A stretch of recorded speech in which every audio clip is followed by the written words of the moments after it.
Hi. Hi, I'm Truong and I'll be doing the Cube project for CSC 110.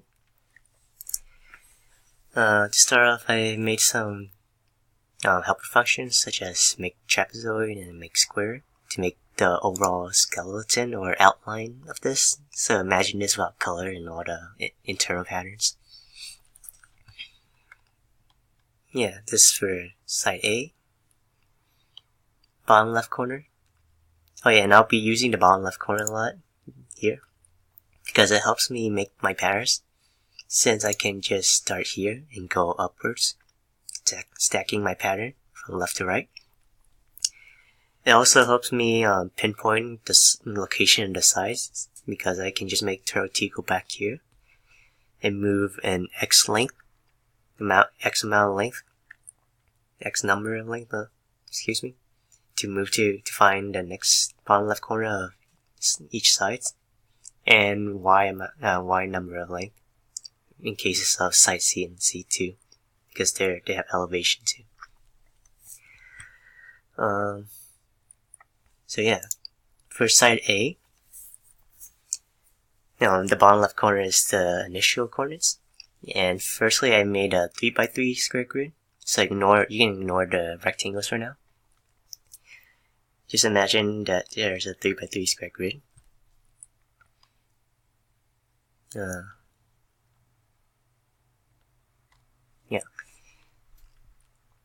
And I made two functions in order to make the 3x3, because these two are the same, so I can make a function for them. But the one in the middle has a different rectangle pattern and has two colors. I just find that it's better just to put in its own function. And after I did that, yeah, so like right here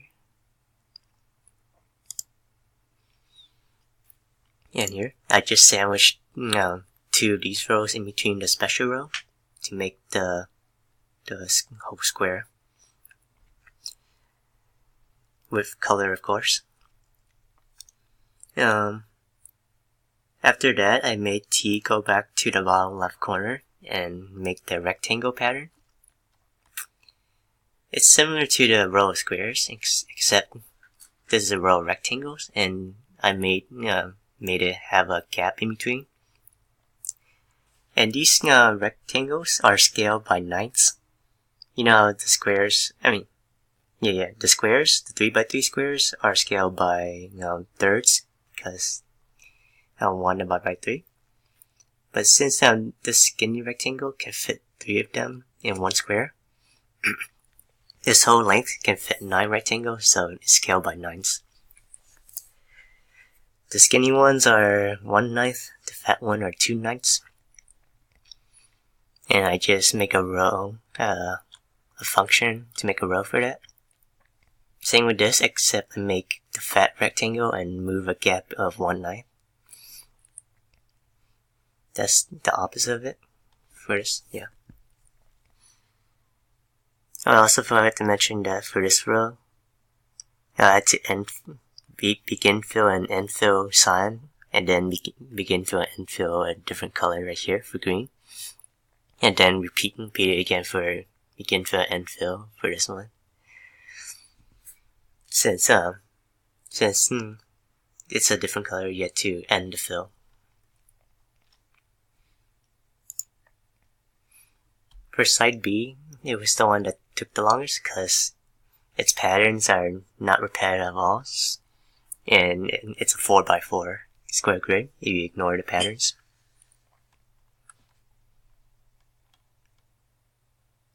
Let me find it. Yeah, so I make helper functions such as a square with cross, a square with vertical line, and a blank square, which I use from up here. I made at the beginning. All of this was scaled down to 1/4 because it's a 4x4 square grid.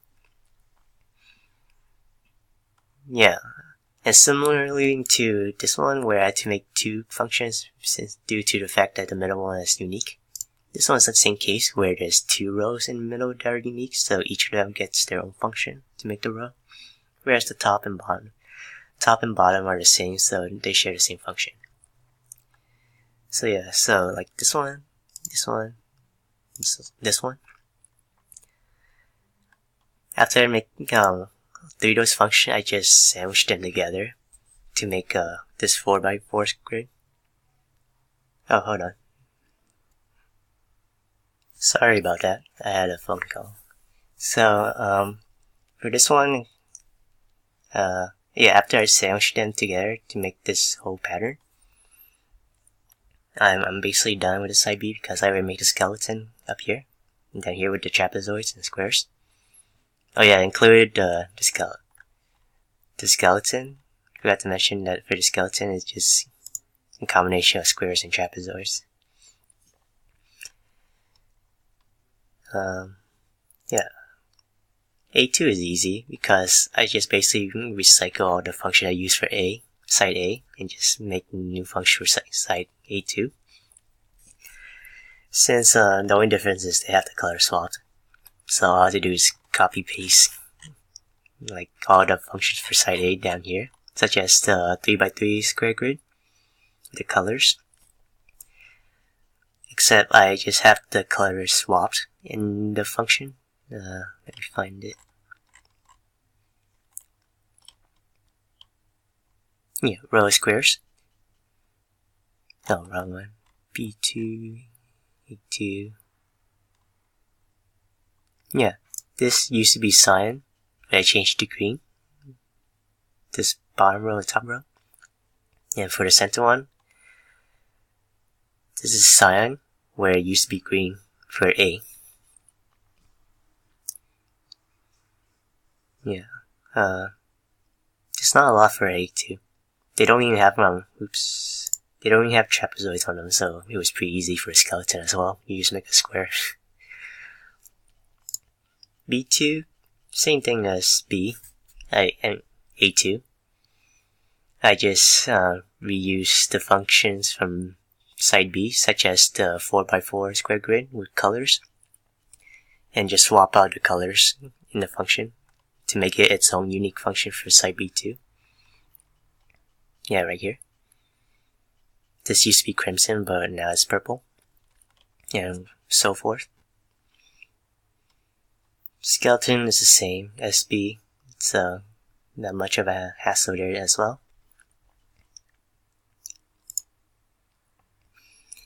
For side C, this one was pretty easy because it has a repetitive pattern. Ignore this line right here. There should be a blank square, but I don't know what's the reason for this. Like, this one doesn't have it right here, but this one has it. So yeah, I couldn't find the problem about it for it. For C, oh yeah, before I make the pattern of the alternating patterns, I fill in the colors with a 3x3 square grid, just like side A. So yeah, you can just imagine this is a 3x3 square grid right now, for now.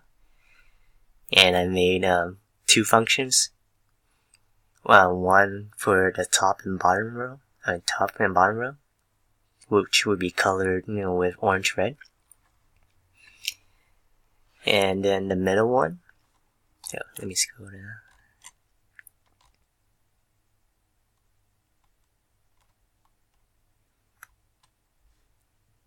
Yeah, and the middle one would be filled with orange red on the sides and a yellow in the middle, just like A. After I have that done, I just make turtle G go back to the bottom left corner. It begins the repetitive pattern. This is just alternating between 2 different kind of rows. The first one is a blank square, followed by a horizontal, followed by blank, and repeat for 6 squares total. The second row is a vertical line, a square with a vertical line, followed by a blank square, followed by a vertical and a square with a vertical line, and so on. And then those 2 rows alternate in between till it reaches total of 6 rows up, and 6 squares up, and 6 squares across. Yeah, that's all for side C, I guess. And for C2, oh yeah, and this one has 1 trapezoid, so I just include that in the skeleton with a mixed square.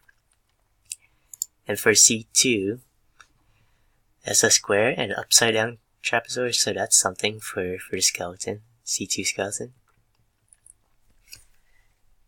Same pattern and same difficulty as A2, B2. There's not a lot of thinking. I just recycle all the functions again that I used for C, and just made it its own new function for C2 by declaring a different color. Yeah, the 3x3 square grid function. Instead of orange red around the square, I just made it yellow. Yeah, these 2 rows. Yeah, row of squares here. Oh no, that's C. Yeah, C2. This gold.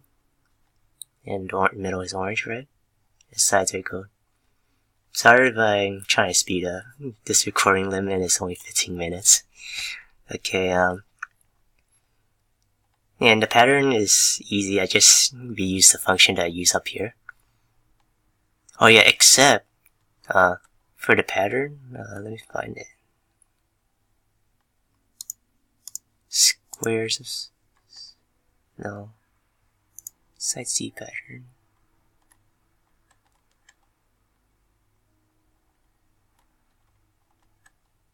Alright, side C pattern. What's important was that it has to be on the right. Oh wait, no, never mind. I thought it was this one.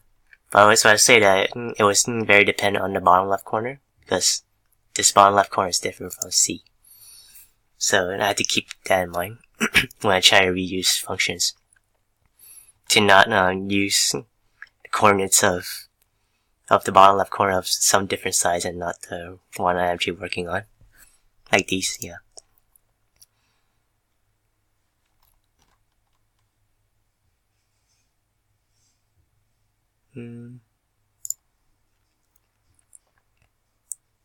Yeah, that's about it. Honestly, side A, side B was the hardest, then followed by side A, and then C. The C. Because all of that is the very first sides that you have to work on. And then the 2s are easy because I just replicate all the functions that I use for the other sides and swap out some colors within the functions. And you have this in the end. I guess now I can just run, oh yeah, and then this final function is where I just bring all of it together. Side A, B, A, A2, B2, C, C2. Yeah, it was satisfying to see this, to have this all completed and combined. And for parameters, I have -500 and -40. These are the XY initials. You can see why it's so negative, because I want it on the bottom left corner.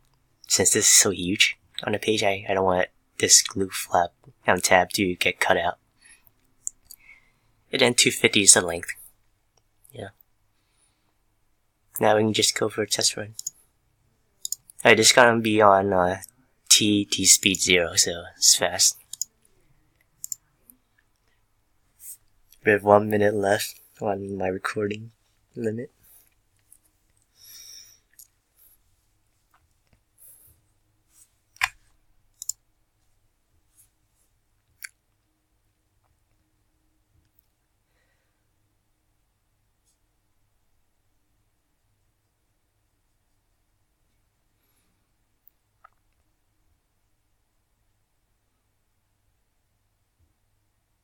And yeah, this is all I have for my Cube project. Yeah, this line still bugs me, but there's not much I can do, I think, because I can't find a problem. Yeah. That's all.